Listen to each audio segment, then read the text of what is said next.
Anzu's life of playing video games, eating chocolate, and playing with her cat is turned upside down when a magical being named Riri puts her into a real-life dating simulation. To get her to focus, he takes away her 3 joys in life. To Anzu's horror, all her video games have been transformed into eel jerky. All the chocolates from her snacks have disappeared, and her cat is missing. He also orchestrates the transfer of his father abroad, leaving her alone in the house. She tries to search for chocolates and sweets across town, but to her dismay, they are all sold out. She refuses to partake in Riri's game and resolves not to fall in love with any boy he throws her way. She meets the first boy, Tsukasa, after she bumps into him and causes him to drop and break his phone. She apologizes and runs away in a panic. The next day, Riri explains that they can freely converse, as thanks to his magic, nobody will notice them talking to each other. Anzu encounters Kazuki and his friend at the station and witnesses him turn down another girl's love letter. This makes her think Kazuki is arrogant and resolves not to fall for him. She confides in her friend, Saki, about her new living conditions. Saki then mentions that Kazuki is extremely popular with the girls due to his cool and aloof personality. Anzu lays on the sofa, lethargic without anything to do. When she sees a cockroach that flies towards her, she is forced to flee the house. Unable to return home, she takes refuge at a nearby park, but it suddenly starts to rain. As she laments her situation, she once again meets Kazuki. He offers Anzu his umbrella, but she refuses, fearing it may lead to a romantic situation. He becomes annoyed and drags her back to his house, sharing an umbrella along the way. Anzu becomes self-conscious at being inside the house of a boy who lives alone, and she imagines her favorite video game characters and her cat on top of Kazuki's face. He becomes amused when he learns of the cockroach and offers to kill it for her. The pair return to her house, where she ends up football charging him after being spooked. This turns into a romantic situation, as she ends up on top of him. Their moment is cut short when the cockroach appears, and after a few frantic moments, Kazuki kills it. Due to a typhoon orchestrated by Riri, Kazuki is stranded inside her house. She decides to cook dinner for them, but when Riri teases her that this is a good chance to show off her cooking skills, she serves cup noodles instead. Realizing that resistance is futile, she invites Kazuki to stay the night. She later dresses in the tackiest clothes possible to minimize romantic interactions. After Anzu wins 4 straight games of Reversi, Kazuki challenges her to play Game of Life, with the loser forced to prepare their lunch for the next day. Riri rigs the game in Kazuki's favor, showering him in wealth while causing Anzu to fall further and further in debt, mostly by stepping on dog poop. He eventually wins, but offers to help Anzu prepare their bento boxes anyway. Due to his experience working part-time at a bar, Kazuki is an excellent chef. In contrast, Anzu's egg rolls end up burning. While they clean up, Anzu has a change of heart about Kazuki and feels relaxed around him. Frustrated that none of his plans worked, Riri puts Anzu to sleep, giving Kazuki an opportunity to sit by her side. He remarks that he hasn't had this much fun in a long time. Anzu wakes up embarrassed that she slept on Kazuki's lap the whole night. He thanks her for letting him stay the night and leaves, but he soon returns, explaining that his entire apartment was flooded. He takes a day off from school and borrows Anzu's phone to inform his teacher. While he searches for a new place to stay, Anzu heads off to school and considers sharing her current predicament with Saki. She suddenly receives a call from Kazuki, who has bought a new phone and asks to meet her after school. She feels guilty at being the reason his phone broke, but she mostly blames Riri. A teacher tries calling Kazuki, concerned for his well-being. 2 girls, Rina and Yukika, interject and put the call on speaker, and are shocked to hear Anzu's voice instead. Meanwhile, Kazuki is troubled at being the center of attention inside a cafe. Anzu finally appears, but he is distressed to see that Rina and Yukika tagged along with her. Not wanting to deal with them, he drags Anzu out and escapes. She apologizes for making him uncomfortable, but Kazuki explains that he simply has no interest in dating at the moment. He is grateful to Anzu, as she has never pestered him in any way, and he remarks that he feels relaxed around her. He then receives a call that there are no apartments available. Without a place to stay, he asks if he can stay over at Anzu's house for a month and offers to take care of household chores in exchange. Still guilty over breaking his phone, Anzu agrees, but realizes that this was all part of Riri's plan. The next morning, she answers the door to find a tall man, Junta, who claims to be her childhood friend. Kazuki emerges from the door, signaling the start of Anzu's love triangle. Anzu hastily explains why Kazuki is staying at her house and runs inside to grab her things. Kazuki and Junta size each other up, recognizing they are rivals. Anzu confronts Riri about his meddling and assumes that he brainwashed him somehow. He explains that he had a crush on her since middle school, and all she has to do is accept his feelings. The pair walk to school together, and Junta expresses his discomfort that a hot guy like Kazuki is staying at her house. She reassures him that the two are just friends, and that neither has any interest in dating. Junta notices a giant Hercules beetle on her hair and removes it. While they chase it, Riri causes Anzu to trip, prompting Junta to catch her, and they share a moment together. They run into Saki, whose memories are believed to have also been manipulated. The three walk together to school, and Anzu is relieved that Junta seems easy to get along with. Elsewhere, Rina tries to get Kazuki's new phone number, but she becomes frustrated when he rebuffs her. Junta and Kazuki continue investigating each other through their friends, and both develop a sense of danger about the other. Anzu is later called by Kazuki to swap their lunchboxes. They are joined by his friend, Makoto, and the three decide to have lunch together. Anzu spots a chocolate cornet and Makoto offers to share it with her, but an invisible barrier set up by Riri physically prevents her from grabbing it. After seeing her have lunch with Kazuki, Rina and Yukika call her out behind the school building to intimidate her.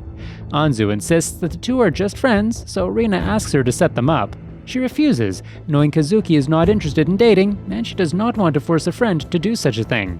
Kazuki and Junta overhear her and are touched by her thoughtfulness.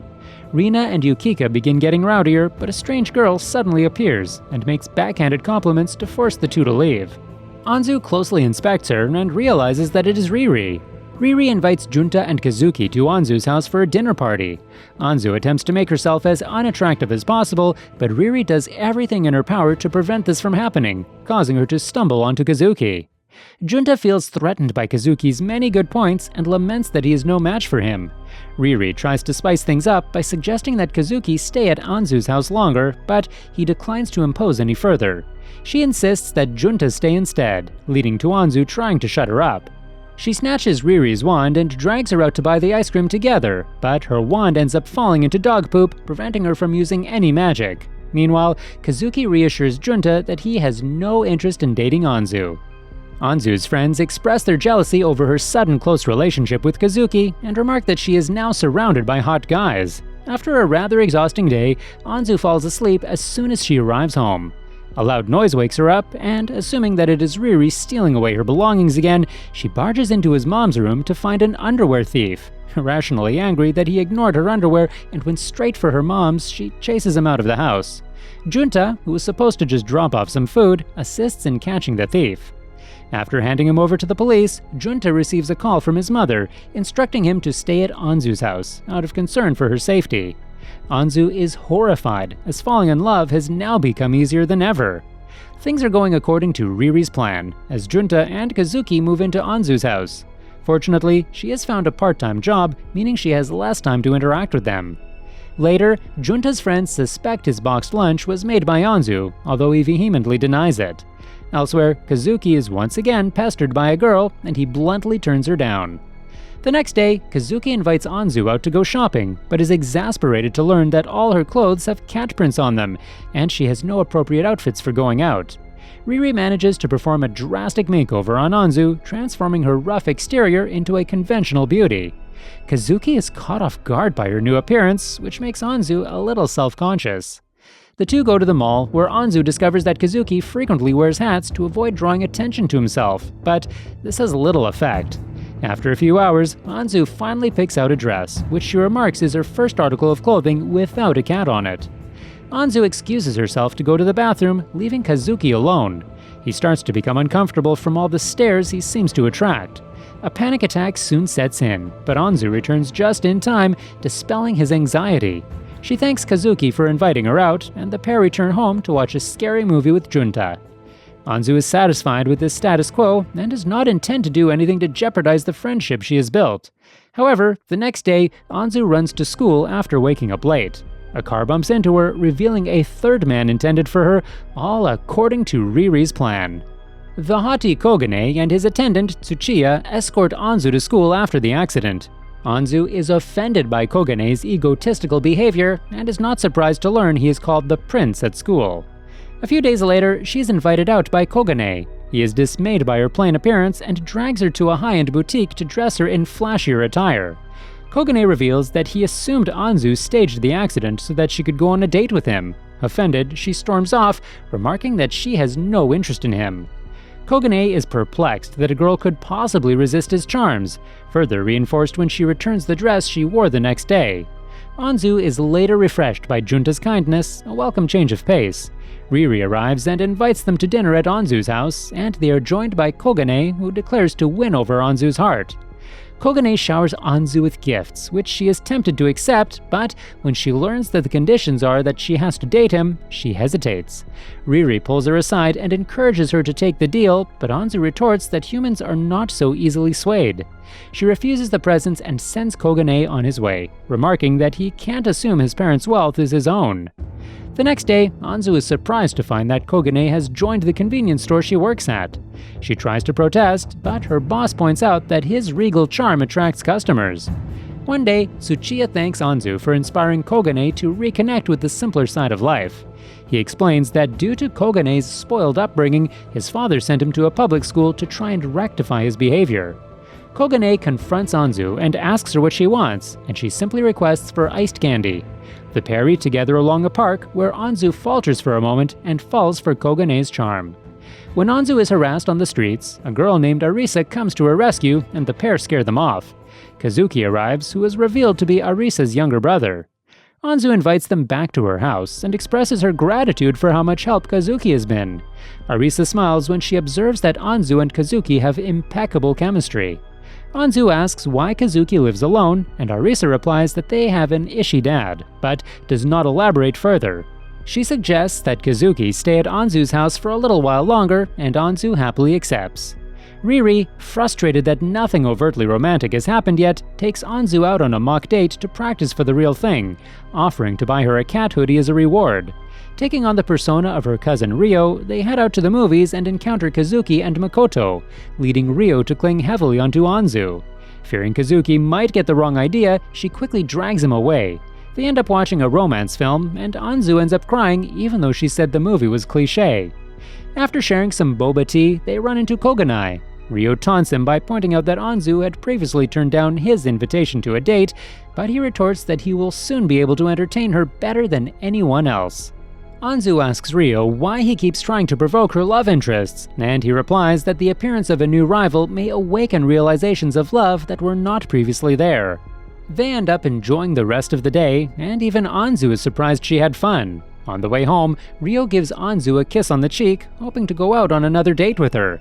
Junta happens to see this and is devastated, and Anzu does her best to lift his spirits. Anzu runs into her old friends, Riporin and Amin, who invite her to a planned reunion. She is shocked to learn that her old friend Tonta was actually Junta all along. Riri hadn't manipulated or brainwashed him in any way. When she brings Junta over to meet them, the girls are surprised at how much he's grown since then. He agrees to come to the reunion, but he says he will be late due to a game that day. On the day of the reunion, Anzu reunites with her old friend Ryuya, who is hinted to have a crush on her. Everyone is surprised to see that Anzu has matured and no longer wears cat print clothes. They challenge each other to a series of games at an arcade, but Anzu crushes them at every single one, and she is hailed as a hero by the girls. At karaoke, Anzu once again defeats Ryuya, and he begins to sulk. However, when Junta arrives, all eyes are on him and his staggering growth into a tall, handsome young man. However, Ryuya is cynical and accuses Junta of showing up just so he can show off how much he's changed. Anzu speaks up and says that Junta is not like that at all, complimenting him as a hard worker. Humiliated, Ryuya gets up and leaves, but Anzu chases after him. She tries to reassure him that his friends will forgive him in no time, but he remains withdrawn. He reveals that his first crush was her and asks if he still has a chance with her, but she turns him down, citing that there is no way she can date a cheater. Amin and Riporin make fun of his rejection, but they invite him back to the party. Ryuya pulls Junta aside and admits that he was the reason why Anzu stopped playing with him. Junta forgives him, saying that he is blessed to be spending time with Anzu now. They return to the karaoke room and they put on heartbreak songs to celebrate Ryuya's rejection. Anzu has come to enjoy living with Junta and Kazuki, but continues wondering how to put a stop to Riri's plans. When the boys escort her home, she is surprised to find Saki on her front door. She is understandably confused why Junta and Kazuki are with her, but Anzu manages to explain the whole situation. Saki then explains she was kicked out of the house by her brother and decided to spend the night at her house. Anzu later tries to tell her about Riri and his game, but he causes her to have an upset stomach. She barely manages to recover and drifts off to sleep. Saki recounts that in middle school, she was often viewed as a target to be dated by the other boys due to how quickly her body matured. She became friends with Anzu after she stood up to one of her bullies. The two became fast friends, and Anzu has become someone Saki can rely on. When rumors spread about her becoming violent with Mori, a senior she went out on a few dates with, it was Anzu who defended her honor. The next day, Riri invites everyone to the summer festival, dressing the girls up in traditional yukata. They end up encountering Ryuya and Anzu's other old friends. When he sees how attractive Kazuki is, Ryuya pulls Junta aside and encourages him to confess to Anzu. Saki runs into Makoto, set on an errand run by his sister. Mori shows up out of nowhere, and when Makoto notices her in distress, she grabs her by the wrist and whisks her off, and she is glad that he did. Anzu finds Kazuki and decides to take a selfie, and they're joined by their other friends. To their surprise, Kogane and Tsuchiya are also there. As they watch the fireworks, Riri causes Anzu to trip so that Junta and Kazuki can catch her, but she drops her cotton candy as a result.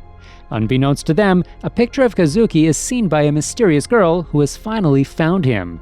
After having an unexpectedly fun date with Koganai and Tsuchiya, Anzu encounters Yukana, who claims to be dating Kazuki. Anzu senses something is amiss, and her fears are confirmed when Kazuki panics at the mere sight of Yukana. Kazuki becomes nauseous and explains that Yukana is his stalker. He recounts that after picking up her bag, she began to greet him every day at school, which gradually escalated to her sending packages to his house under his mother's name. This created friction between him and his father, who blamed him for being indecisive. The situation worsens when Yukana invades his home after drugging him to sleep, posting pictures online that destroys his social life. With this constant fear, he was forced to move out of the house. Anzu embraces him and wishes that she had met him sooner. Junta and Arisa show their support, and for the meantime, Anzu informs the police of the danger posed by the stalker. Yukana's mother repeatedly warns her not to cause any trouble anymore, as her uncle can no longer vouch for her. She ignores her warnings and begins plotting to get rid of Anzu. The next day, Anzu is attacked by two thugs in an alleyway, but she is fortunately saved by Ryuya, Junta, Tsuchiya, and Saki's brother, Takamin. She is puzzled when they say they were responding to texts that she sent, although she has no memory of sending them. Kazuki is shaken that Anzu was endangered because of him and considers leaving the house altogether, but Anzu, Junta, and Saki reassure him that they will get through this ordeal together. Anzu learns that it was Riri who sent the texts on her behalf, and she asks him to find a way to get rid of Yukana, but he says that the only way would be to get rid of Kazuki as a love interest. In a fit of rage, Anzu throws out his wand, which falls on dog poop yet again. Things become quiet over the next few days, without any untoward incidents. Kogane reassures Anzu that if he needs anything, he can offer Tsuchiya's services at a moment's notice. One afternoon, Yukana confronts Anzu and attacks her with a knife. Kazuki and the others search for Anzu, and he finds her injured from Yukana's attack. He almost succumbs to a panic attack, but remembering Anzu's words, gives him the courage to confront Yukana. Anzu swears to never leave Kazuki's side as long as Yukana continues to bother him. She soon faints from her injuries as police and paramedics rush onto the scene. Later, everyone is relieved to see that Anzu is safe. Kazuki's father arrives and later apologizes for her injuries and forces Kazuki to apologize. He tries to drag him home, but Anzu interjects and says that he should have listened to Kazuki when he first met the stalker. When they return home, Kazuki expresses his gratitude to Anzu, as unbeknownst to her, she has been helping him indirectly for the past few months. He tightly embraces her, and when Junta sees this, he turns to stone. Anzu's mother returns, and as they settle in, they wonder what punishment Yukana will face. Kogane uses his connections to intimidate Yukana's uncle, preventing him from pulling strings to release Yukana from custody.